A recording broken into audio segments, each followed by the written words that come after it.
अप्रैल का महीना आते ही पेरेंट्स और बच्चों के मन में एक बहस आने लगता है कि एग्ज़ाम्स ख़त्म हो गए, अब रिज़ल्ट आने की बारी है, पता नहीं रिज़ल्ट कैसा आएगा। हाय, नमस्ते। मैं संध्या गुप्ता, एक माँ, एक पत्नी, एक लेखक, एक काउंसलर, एक सोशल वर्कर और आप सबकी अपनी दोस्त। और यह है मेरे विचारों का सृजन।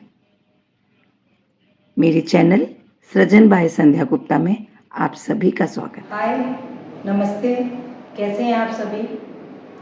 पेरेंट्स सोचते हैं अगर बच्चा असफल रहा तो, और बच्चे सोचते हैं इतना अच्छी मेहनत की है, इतना कुछ लिखा है और रिज़ल्ट अच्छा नहीं आया तो, और जिन बच्चों ने मेहनत ही नहीं की वो सोचते हैं किसी भी तरीके से एग्ज़ाम्स तो दे दिए थे, अब रिज़ल्ट क्या होगा। तो मैं उन सभी लोगों से कहना चाहूँगी, जीवन तो पूरे का पूरा जीवन एक परीक्षा है, तो इन किताबी परीक्षाओं से क्या डरना। लेकिन ये सिर्फ कहने की बात होती है, ये बात मैं भी जानती हूँ और आप भी जानते हैं।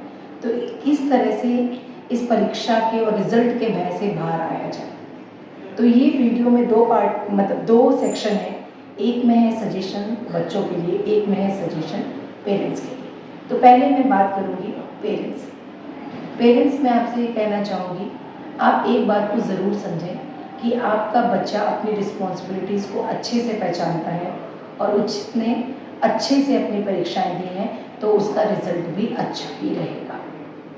और सिर्फ 15 दिन, 20 दिन, महीने भर टेंशन करने से रिजल्ट अच्छा नहीं आ जाएगा। आपको पता है कि ये पूरी साल बच्चे को ढंग से पढ़ना होगा, फिर वो परीक्षा में अपेयर होगा और उसका रिजल्ट अच्छा आएगा। तो इसकी तैयारी आपको इस अप्रैल में नहीं, पिछले अप्रैल से स्टार्ट करनी होगी।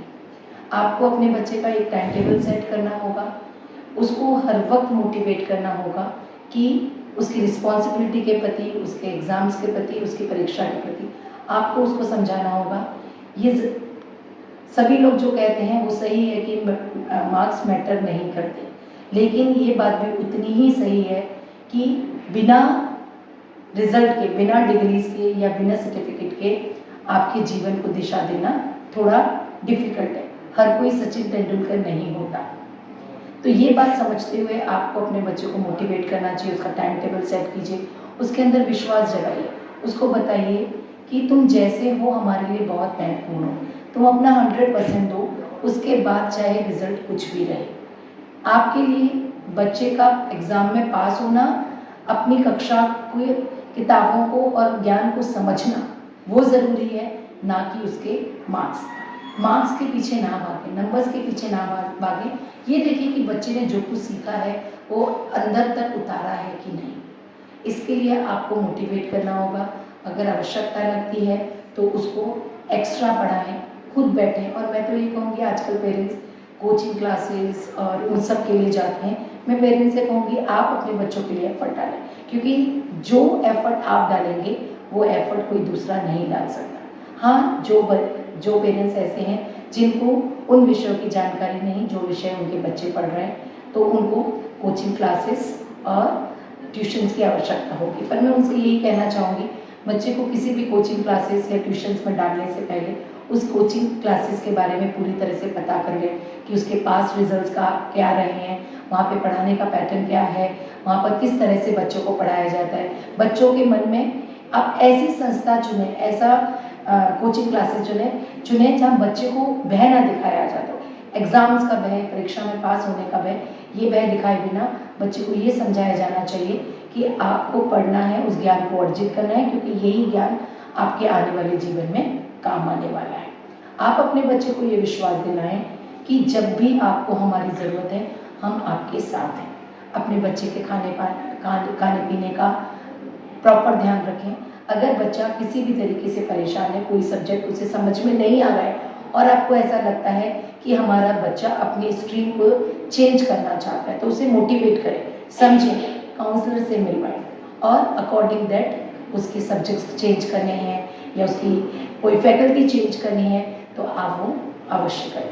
अपने बच्चे में पूरा विश्वास जगाएं, अपने बच्चे को ये आत्मविश्वास दें कि वो अपने आप में पूर्ण है और वो जैसा है वैसा अपने आप के लिए या अपने माता पिता के लिए इम्पॉर्टेंट है।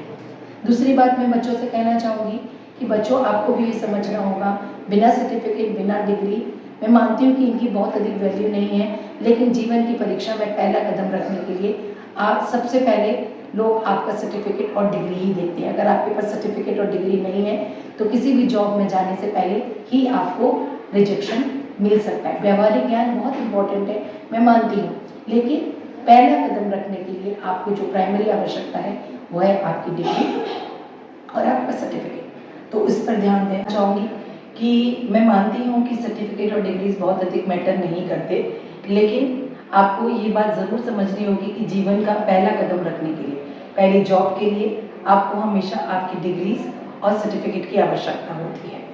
तो और वैसे भी ये किताबें या आपकी कक्षाएं आपको ज्ञान देने के लिए, आप जितना अधिक उन पर कंसंट्रेट करेंगे उतना अधिक सीखेंगे और यही किताबी ज्ञान आपको आपके व्यवहारिक जीवन में आगे ले जाएगा। तो इसके लिए अपना सबसे पहले आप अपना टाइम टेबल सेट करें कि आपको किस वक्त कौन से विषय को पढ़ना है। जो विषय आपको डिफिकल्ट लगता है उस विषय को रात को पढ़ें और रात को पढ़कर सो जाएं। ये याद करने की और पढ़ने की एक बेस्ट टेक्निक है, क्योंकि जब आप सोते हैं तो आपका सबकॉन्शियस माइंड काम कर रहा होता है। तो जो भी डिफिकल्ट चीज़ है उसको रात को पढ़कर सोएं और सुबह उसको रिपीट करें। आप देखेंगे कि बहुत ही आसानी से आप वो चीज़ें याद कर पा रहे हैं।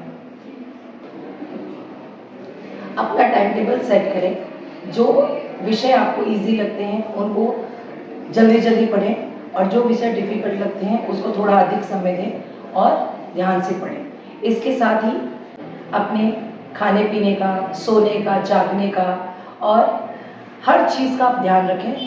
पूरे टाइम टेबल को आप इस तरह से डिवाइड करें कि आपको हर विषय के लिए उचित तरीके से पढ़ाई करने का समय मिले। ज़रूरत हो तो कोचिंग क्लास ज्वाइन करें, ज़रूरत होने पर अपने पेरेंट्स के साथ बात करें। यदि आपको कहीं कोई ऐसी बात है जो आपको डिप्रेस कर रही है या आपको परेशान कर रही है तो याद रखें, अपने पेरेंट्स से अपने मन की बात ज़रूर करें। कभी भी अपने मन की बात अपने पेरेंट्स से ना छिपाएं, क्योंकि वो आपको अच्छी तरीके से पहचानते हैं। उनको पता है आपके लिए क्या सही है, क्या गलत है और आपकी कैपेबिलिटीज़ क्या हैं। तो आप डरे नहीं और अपने मन की बात उनसे अवश्य कहें। इसके साथ ही एग्ज़ाम्स के दिनों में अपने आप को खुश रखने का पूरा प्रयत्न करें। कोई टेंशन ना लें, स्ट्रेस ना लें। बस ये सोचें जिस तरह से और एग्ज़ाम्स हैं, मैंने अगर 100% दिया है तो जितना पढ़ा है मुझे उतना रिजल्ट मिलने वाला है। तो आप अपना 100% देकर पढ़ाई करें और रिजल्ट की परवाह ना करें। मैं तो कहूँगी गीता का ये वाक्य हमेशा याद करें, कर्म किए जा फल की चिंता मत कर रहे इंसान। ये आपको मोटिवेटेड रखेगा। इसको लाइटली नहीं लेना है, इसको समझना है कि इसका तात्पर्य क्या है। इसका तात्पर्य यही है कि आप अपना 100% दें और रिजल्ट जो भी रहे। आपका व्यवहारिक किताबी ज्ञानों के साथ साथ आपका व्यवहारिक ज्ञान भी बहुत ज़रूरी है। तो अपने व्यवहारिक ज्ञान को भी बढ़ाएं, अपने ड्रेसिंग सेंस, अपने वोकैबुलरी और इन सारी चीज़ों को बढ़ाएं। लोगों से बात करने का तरीका बढ़ाएं, लोगों से स्मार्ट तरीके से बिहेव करने का तरीक़ों को सीखें। तो अगर ये सारी चीज़ें आप सीखते हैं तो ये इससे आपका सेल्फ कॉन्फिडेंस बढ़ेगा और कभी भी एग्ज़ाम्स के समय आपको डर नहीं लगेगा कि मैं एग्ज़ाम तो लिख रहा हूँ पर रिजल्ट क्या आएगा।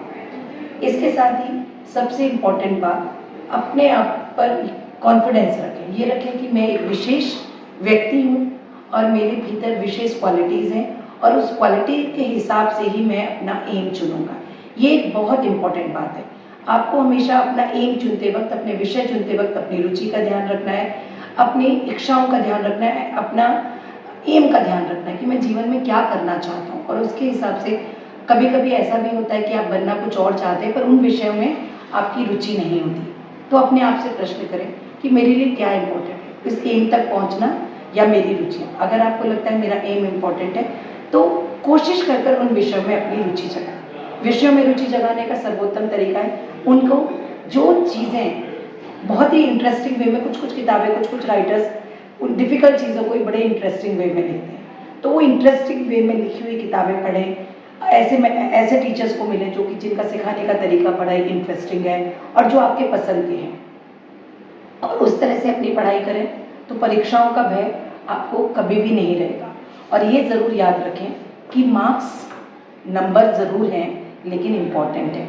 व्यवहारिक जीवन में हमारे लिए कहना बहुत आसान होता है कि नंबर की कैट रेस में ये कि मार्क्स की रेट रेस में ना भागें। मैं भी कहती हूँ मार्क्स की रेट रेस में ना भागें, लेकिन याद रखें कि मार्क्स आपकी पहले कदम का फर्स्ट क्राइटेरिया है। तो आपको पढ़ना तो पड़ेगा ही, क्योंकि अगर आप सफल जीवन जीना चाहते हैं।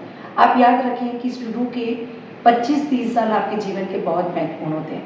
यदि इस समय में आपने अपने विषय को पूरी तरह से अपने भीतर उतार लिया तो फिर आप जीवन भर उस विषय पर मास्टरी हासिल कर लेते हैं और उस विषय में जो भी आप कार्य करते हैं उसमें अवश्य सफलता प्राप्त करते हैं। तो असफलता को सफलता की तरह लें। अगर आप असफल हो भी जाते हैं तो अपने आप मनन करें, चिंतन करें, चिंता करने के बजाय चिंतन करें कि ऐसा क्या हुआ कि मैं असफल रहा। फिर उन चीज़ों पे कार्य करें और दोबारा पूरे जोश के साथ जुट जाए परीक्षाओं की तैयारी में। और पेरेंट्स, आपसे एक खास तौर पर कहना चाहूँगी कि बच्चों को एकदम खुश रखें, उनके ऊपर किसी भी तरीके का स्ट्रेस ना डालें, क्योंकि आपके वाइब्रेशन सीधे बच्चे पर असर करते हैं और आपकी चिंता बच्चे के भीतर भी चिंता बढ़ाती है और जो रिजल्ट आना होता है वो रिजल्ट भी नहीं आ पाता। तो प्लीज़ आप सभी से रिक्वेस्ट, बच्चों से भी रिक्वेस्ट, पेरेंट्स से भी रिक्वेस्ट, अपना 100% दें और चिंता ना करें, चिंतन करें। Thank you. अगले हफ्ते फिर मिलेंगे, तब तक के लिए